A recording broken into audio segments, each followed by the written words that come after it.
कि अगर कोई शख्स ये कहे कि मेरा मेरा नमाज और कुरान से भरोसा उठता जा रहा है, या फिर ये कहे कि अल्लाह ने मेरी ज़िंदगी बर्बाद की, तो उस पर क्या हुक्म होगा? अगर वो शादीशुदा है तो क्या तजदीद ईमान व तजदीद निकाह ज़रूरी है, या सिर्फ तौबा करके साथ रह सकते हैं? अल्लाह से मेरा भरोसा उठता जा रहा है, ये भी कलमे कुफ्र है।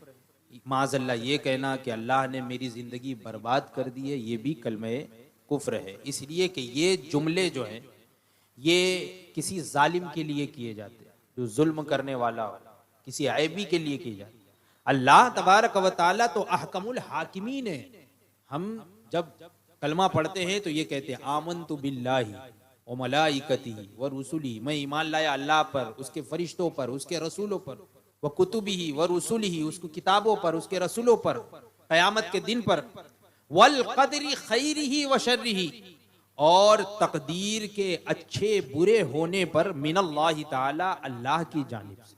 यानी तकदीर हक है और वो तकदीर में जो है वो होना है, इस पर भी ईमान होना चाहिए। इसी वजह से कुरान पाक में भी इरशाद हुआ कि मा असाब मिन हसनतिन फमिन अल्लाह व मा असाब मिन सय्यतिन फमिन नफ्सिक, कि जो कुछ अच्छाई तुम्हें पहुंचती है ये अल्लाह की जानिब से है, और जो बुराई तुम्हें पहुंचती है ये तुम्हारे ही हाथों की करतूत है, तुम्हारे ही आमाल का नतीजा है।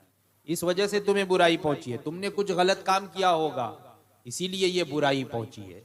सख्ती में है, परेशानी के आलम में है, और ये सारी चीजें जो है वो अल्लाह पर थोप दे, माज़अल्लाह इस तौर पर कह दे कि अल्लाह तबारक व तआला से भरोसा उठता जा रहा है, या और माज़अल्लाह रब ने मेरी ज़िंदगी बर्बाद कर दी है, तो ये कलमे कुफ्र है, वो इस्लाम से खारिज हो जाएगा। उस पर लाजिम है, वाजिब है कि फ़ौरन वो तौबा करके तजदीद ईमान करे, कलमे तैयबा पढ़े।